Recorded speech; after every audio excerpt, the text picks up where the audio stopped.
باتوں سے، آپ کے مقالے سے، آپ کے افکار سے حیران رہ جاتے ہیں کہ یہ کہاں سے اقبال کا شعر لے آئے، یہ کہاں سے نکال لیا۔ پوری کلیات اقبال آپ کو یاد ہے اور بہت خوبصورت میسج کنوے کرتے ہیں دنیا بھر میں، امن کا، محبت کا، اتحاد کا، جگانگت کا۔ میں ان کے لیے اکثر کہا کرتا ہوں، ابھی امارات میں گیا تو انہوں نے بڑی محبتوں سے نوازا، بڑی وہاں پہ بہت پیار کیا، بڑی محبتوں سے نوازا۔ میں ان کے لیے اکثر کہا کرتا ہوں کہ چل رہا ہوں محمد کی دہلیز پر، دل کو تاکہ حرم کی ضرورت نہیں، میرے آقا کے مجھ پہ اتنے کرم ہے کہ اب کسی کی کرم کی ضرورت نہیں۔ میرے الاقوامی علمی فکری ادبی شخصیت الحاج ملک فخر زمان نادر صاحب تشریف لائیں اور اپنے افکار و خیالات کا اظہار کریں۔ بسم اللہ الرحمن الرحیم۔ السلام علیکم ورحمۃ اللہ وبرکاتہ۔ میں چاہتا اس کو ہوں جس کا کوئی جواب نہیں، میں چاہتا اس کو ہوں جس کا کوئی جواب نہیں۔ یہ انتخاب کوئی کم انتخاب نہیں، نگاہ برق نہیں، چہرہ آفتاب نہیں، وہ ایک آدمی ہے پر دیکھنے کی تاب نہیں۔ بنا کر خدا نے مصطفیٰ کو یہ فرمایا کہ میرا جواب تو ہے پر تیرا جواب کوئی نہیں۔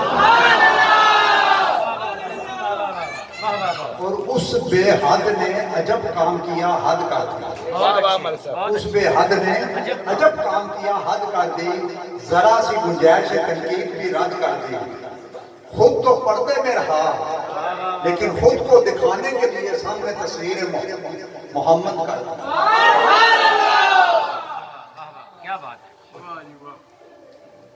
اور ارباب نظر کو کوئی ایسا نہ ملے گا، انسان تو مل جائیں گے پر ان سا نہ ملے گا۔ تاریخ اگر ڈھونڈے گی ثانی ہے محمد، ثانی تو بڑی چیز ہے، سایہ نہ ہے۔ اور محبت کرنا جرم نہیں اگر کی جائے اصول سے۔ قبلہ، محبت کرنا جرم نہیں اگر کی جائے اصول سے، کیونکہ محبت خدا نے بھی کی اپنے رسول سے۔ حاجی واجب احترام قبلہ پیر صاحب، اشکال مصطفیٰ، غلامان مصطفیٰ، صنافان مصطفیٰ، خوشحان مصطفیٰ، اللہ تعالیٰ کا بے پناہ شکر ہے اور حضور نبی کریم صلی اللہ علیہ وسلم کی نگاہ کرم میں ان کی توفیق سے آج ہم اس خوبصورت ذکر کے محفل میں شریک ہوئے ہیں۔ میں اس میں شرکت کرنے پر آپ سب کو دل کی عطا ہے مبارکباد دیتا ہوں، اور خاص طور پر جناب عالمگیر قادری صاحب کو اور حاجی فضل رحمان صاحب کو جنہوں نے اس خوبصورت محفل کا اہتمام کیا۔ میری اللہ تعالیٰ سے دلی دعا ہے اللہ تعالیٰ ان کے گھر بار میں، کاروبار میں رہتے ہوئے برکتیں نازل فرمائے، ان کے علم اور عمل میں اضافہ فرمائے۔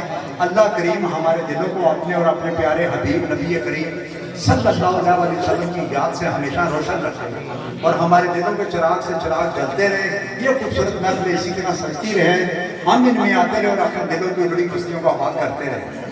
حضرین محترم، ایسی محفلوں میں آنے کے لیے ایک ایک قدم اٹھانا بھی برکت ہے، ملنا اور ملانا بھی برکت ہے، سننا اور سنانا بھی برکت ہے، بیٹھنا اور بٹھانا بھی برکت ہے، اور اللہ والوں کی زیارت کرنا بھی برکت ہے۔ جب تک انسان ایسی محفلوں میں رہتا ہے، حالت عبادت میں رہتا ہے، فرشتوں کے جرمٹ میں رہتا ہے، مصطفیٰ کی نگاہ میں رہتا ہے اور رب کی پناہ میں رہتا ہے۔ دوستان محترم، قیامت کے دن کئی لوگ نہ نبی ہوں گے نہ شہید ہوں گے، پھر بھی رب کے قریب ہوں گے۔ لوگ پوچھیں گے یا رب العالمین یہ کون لوگ ہیں؟ اللہ تعالیٰ فرمائے گا یہ وہ لوگ ہیں جو دنیا میں میرے اور میرے محبوب کی ذکر کی محفلوں کا اہتمام کرتے تھے اور اس پر اپنا مال و زر خرچ کرتے، اور جب بھی ایک دوسرے سے ملتے میرا اور میرے محبوب کا ذکر کرتے، ان کے ہر عمل میں میرا اور میرے محبوب کا عشق اور محبت بسا ہوا تھا۔ دوستان محترم، آپ سب خوش نصیب لوگ ہیں۔ ہم اس نبی کی امت ہے جس نے پتھروں کو کلمہ پڑھا دیا، جس نے درختوں کو کلمہ پڑھا دیا، جس نے ڈوبے ہوئے سورج کو واپس پلٹا دیا، چاند کو دو ٹکڑے کر کے دکھا دیا، ذرے کو پہاڑ بنا دیا، قطرے کو سمندر بنا دیا، اور پتے کو گلستان بنا دیا۔ اور یہ گلستان تب بھی بنا رہے گا جب ہم حضور نبی کریم صلی اللہ علیہ وسلم کی ذات کے ساتھ آپ کی بات سے بھی وفا کریں گے، آپ کی بات کے ساتھ اور آپ کی عادات سے بھی وفا کریں گے۔ دیکھیں دوستان محترم، بس دو چار منٹ اپنی حاضری رہوں گا۔ ہر آدمی اللہ سے محبت کرتا ہے، ہر آدمی اللہ سے محبت کرتا ہے۔ قبلہ پیر صاحب، ہم کہتے ہیں یا اللہ تجھ سے محبت کرنا چاہتے ہیں، رب فرماتا میرے محبوب سے محبت کرو، وہی محبت میری محبت ہے۔ یا اللہ تیری اطاعت کرنا چاہتے ہیں، رب فرماتا ہے میرے محبوب کی اطاعت کرو، وہی اطاعت میری اطاعت ہے۔ یا اللہ تیرے بتائے ہوئے راستے پہ چلنا چاہتے ہیں. رب فرماتا ہے میرے محبوب کے بتائے ہوئے راستے پہ چلو, وہی راستہ میرا راستہ ہے. یا اللہ تیری عبادت کرنا چاہتے ہیں. اب عبادت کس کی ہے؟ اللہ کی. یا اللہ تیری عبادت کرنا چاہتے ہیں. رب فرماتا ہے جو میرے محبوب کی عادت ہے وہی میری عبادت ہے. جو میرے محبوب کی عادت ہے وہی میری عبادت ہے. آپ دیکھیں دوستان محترم, جس نبی کا ہم میلاد مناتے ہیں اس کے مقام تو ہمیں پتہ ہونا چاہیے. ایک مسلمان مکے جائے, قبلہ پیر صاحب, ایک مسلمان مکے جائے, مکہ اسے پار کر کے حاجی بناتا ہے. ایسا مکہ اسے پار کر کے حاجی بناتا ہے, ٹھیک ہے نا. ایک مسلمان مکے جائے, مکہ اسے پار کر کے حاجی بناتا ہے. ایک کافر حضور نبی کریم صلی اللہ علیہ وسلم کے پاس جائے, آپ اسے پار کر کے اصحابی بناتے ہیں. ساری دنیا کے حاجی مل جائیں, ساری دنیا کے نمازیں مل جائیں, ایک اصحابی کے برابر نہیں. یہ مقام کعبے کا اور یہ مقام کعبے کے کعبے کا. دیکھیں دوستان محترم, آپ لوگوں نے حج اور عمرہ کیا ہے. آپ نے دیکھا ہے کہ ابو جہل اور ابو لہب کا گھر حضور نبی کریم صلی اللہ علیہ وسلم کے گھر کے قریب تھا. گھر کہاں تھا؟ گھر کے قریب تھا. گھر کے قریب رہتے تھے ابو جہل اور ابو لہب, ٹھیک ہے نا, لیکن دل سے دور رہتے تھے. گھر کے قریب رہتے تھے, دل سے دور رہتے تھے. سیدنا حضرت بلال رضی اللہ تعالیٰ عنہ گھر سے دور رہتے تھے, دل کے قریب رہتے تھے. اتنے قریب آتے گئے, اتنے قریب آتے گئے, اتنے قریب آتے گئے دوستان محترم کے حضور نبی کریم صلی اللہ علیہ وسلم نے فرمایا بلال خانے کعبے کی چھت پر چڑھ گئے. بلال کعبے کی چھت پر چڑھ گئے اور عرض کی کہ یا رسول اللہ میں نے آزان دی مکہ میں منہ کیا کعبے کی طرف, میں نے آزان دی مدینہ میں منہ کیا کعبے کی طرف, میں نے آزان دی بدر میں منہ کیا کعبے کی طرف, میں نے آزان دی احد میں منہ کیا کعبے کی طرف, میں نے آزان دی حنین میں منہ کیا کعبے کی طرف, میں نے آزان دی مسجد میں منہ کیا کعبے کی طرف, میں نے آزان دی صحرا میں منہ کیا کعبے کی طرف. یا رسول اللہ میں نے جہاں جہاں آزان دی منہ کیا کعبے کی طرف, لیکن یا رسول اللہ اب کعبے کی چھت پر چڑھا ہے, اب منہ کس طرف کروں؟ تو سرکار نے فرمایا اب مکے کے کعبے کی طرف منہ کر کے آزان دو, یعنی میری طرف منہ کر کے آزان دو. جس پہ اقبال نے کہا تھا نا دوستان محترم کہ مجھے کیا خبر تھی رکوع کی, مجھے ہوش کیا تھی سجود کی, تیرے نقش پاک کی تلاش تھی کہ میں جھک رہا تھا نماز میں, اور جس طرح وہ نظر نہیں آتے ہم کو رستہ ہی چھوڑ دیتے ہیں. کعبہ بنتا ہے اس طرف کو ریاض, لوگ جس طرف وہ موڑ لیتے ہیں. سن تو رضا کعبے سے آتی ہے صدا, میری آنکھوں سے میرے پیارے کا روزہ دیکھو. کعبہ تو دیکھ چکے ہو حاجیوں, اب کعبے کا کعبہ دیکھو. میری زندگی بھی عجیب ہے, میری بندگی بھی عجیب ہے. جہاں مل گیا تیرا نقش پا میں نے نہیں کعبہ بنا لیا, اور اذان عزت سے تیرے عشق کا ترانہ بنی, نماز تیرے نظارے کا ایک بہانہ بنی. ارے دید سراپا نیاز تھی تیری, کسی کو دیکھ تیرا نہ نماز تھی, کسی کو دیکھ تیرا نہ. اب دیکھیں دوستان محترم, کتب نما ایک آل ہے, کتب نما ایک آل ہے. اس کی خاصیت کیا ہے کہ اللہ کے صاحب, اس کی خاصیت یہ ہے اس کو آپ جہاں کہیں رکھیں اس کی سوئی شمال کی طرف رہتی ہے. اس کو آپ ہندوستان میں لے جائیں سوئی شمال کی طرف, سوڈان میں لے جائیں سوئی شمال کی طرف, جاپان میں لے جائیں سوئی شمال کی طرف, تائیوان میں لے جائیں سوئی شمال کی طرف, یونان میں لے جائیں سوئی شمال کی طرف, انگلستان میں لے جائیں سوئی شمال کی طرف, لبنان میں لے جائیں سوئی شمال کی طرف, ایران میں لے جائیں سوئی شمال کی طرف, ہندوستان میں لے جائیں سوئی شمال کی طرف, مسقط اور عمان میں لے جائیں سوئی شمال کی طرف, دبئی شارجہ اور اجمان میں لے جائیں سوئی شمال کی طرف, پاکستان میں لے جائیں سوئی شمال کی طرف. مختصر کہ اس کو آپ جہاں کہیں لے جائیں اس کی سوئی شمال کی طرف رہتی ہے. عاشق رسول وہ ہے, مومن وہ ہے, حضور کا سچا غلام وہ ہے.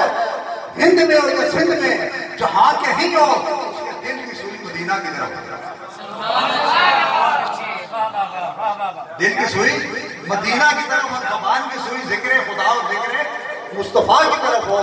کیونکہ زبانوں میں سب سے خوبصورت زبان وہ ہے جو مصطفیٰ کا ذکر کرتی ہے, کانوں میں سب سے خوبصورت کان وہ ہیں جو مصطفیٰ کا ذکر سنتے ہیں, الفاظوں میں سب سے خوبصورت الفاظ وہ ہیں جو مصطفیٰ کے ذکر کے لیے چنے جاتے ہیں, گھروں میں سب سے خوبصورت گھر وہ ہیں دوستان محترم جہاں ذکر مصطفیٰ کی محفلیں ہوتی ہیں, اور انسانوں میں سب سے خوبصورت انسان وہ ہیں جو حضور کی ذکر کی محفلوں کا اہتمام کرتے ہیں. اس لیے اقبال نے کہا عقل قربا قربا پیش مصطفیٰ, عقل قربا قربا پیش مصطفیٰ اقبال نے کہا تجارت کی بات آئے تو عقل سے کام لو، عدالت کی بات آئے تو عقل سے کام لو، ریاست کی بات آئے تو عقل سے کام لو، سیاست کی بات آئے تو عقل سے کام لو، دنیا کی بات آئے تو عقل سے کام لو۔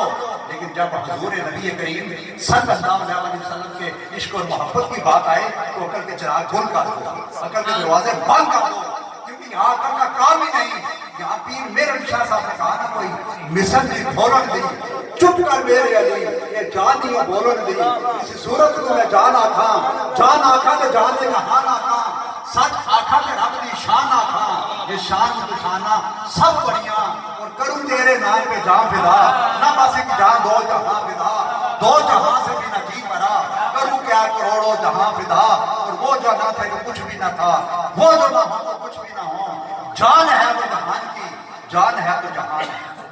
اور یہ ایک آخری واقعہ یار میر قادری صاحب بھی وہ مزار بھی دیکھ کے آئے شیخ زائد کا، ٹھیک ہے نا، بہت بڑا مزار ہے، اس کے ہاتھ میں تصویر کم از کم 15-20 کروڑ روپے کی تھے۔ سر آپ کو بتاؤں کہ پوری یو اے کا پریزیڈنٹ تھا، جہاں ہمارے حکمران اکیلے اور آزادی سے پھرتے ہیں، اپنے ملک میں اکیلے اور آزادی سے نہیں پھرتے، ایسے ہی ہے نا جی، وہاں کیسے پھرتے ہیں؟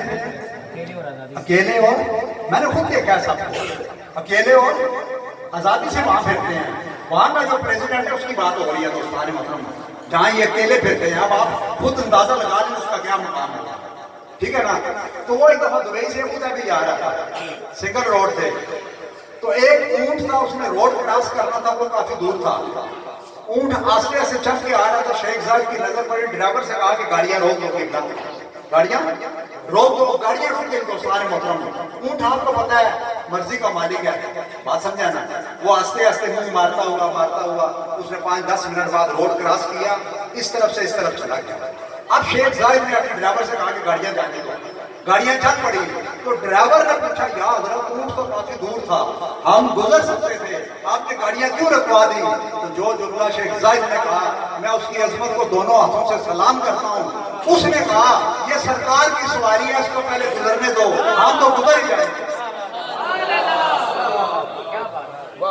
یہ حضور نبی کریم صلی اللہ علیہ وسلم کی سواری ہے، یہ اس کو گزرنے کو ہم تو گزر ہی جائیں گے۔ دوستان محترم بہت بڑا مزار ہے، آپ لوگوں نے دیکھا ہوگا، ٹھیک ہے نا، وہاں 24 گھنٹے قرآن پاک پڑھا جاتا ہے، اور وہ لوگ مزارات کو نہیں مانتے کہ بلا، وہ لوگ ایسا مزارات کو عرب نہیں مانتے، آپ کو پتا ہے، لیکن اس کا بہت بڑا مزار بنایا اور وہاں 24 گھنٹے قرآن پاک پڑھا جاتا ہے، ٹھیک ہے نا۔ تو میں کئی بار سوچتا ہوں وہاں جا کے اس نے کیا عمل کیا کہ یہ عمل ہو گیا۔ یہ ایک ہی بات سمجھ میں آتی ہے، جس کے دل میں حضور نبی کریم صلی اللہ علیہ وسلم کی سواری کا اتنا مرتبہ اور مقام تھا، ایسا اتنی عزت تھی، اس کے دل میں حضور نبی کریم صلی اللہ علیہ وسلم کا کتنا مرتبہ اور مقام ہوگا۔ بس ہمیں تو زمین و آسمان ملا حضور کے صدقے، وجدان ملا حضور کے صدقے، عرفان ملا حضور کے صدقے، احکام ملا حضور کے صدقے، یہ جان ملی حضور کے صدقے، پہچان ملی حضور کے صدقے، ایمان ملا حضور کے صدقے، اسلام ملا حضور کے صدقے، پاکستان ملا حضور کے صدقے، اور قرآن ملا حضور کے صدقے، رحمان ملا حضور کے صدقے۔ حضور نبی کریم صلی اللہ علیہ وسلم ہماری جان بھی ہیں، ہماری آن بھی ہیں، ہمارا کرم بھی ہے، ہمارا دھرم بھی ہے، ہمارا بھرم بھی ہے، ہماری عزت بھی ہے، ہماری نصرت بھی ہے، ہمارے فتح بھی ہیں، ہماری کامیابی بھی ہے، ہمارا ظاہر بھی ہے، ہمارا باطن بھی ہے، ہمارا اول بھی ہے، ہمارا آخر بھی ہے۔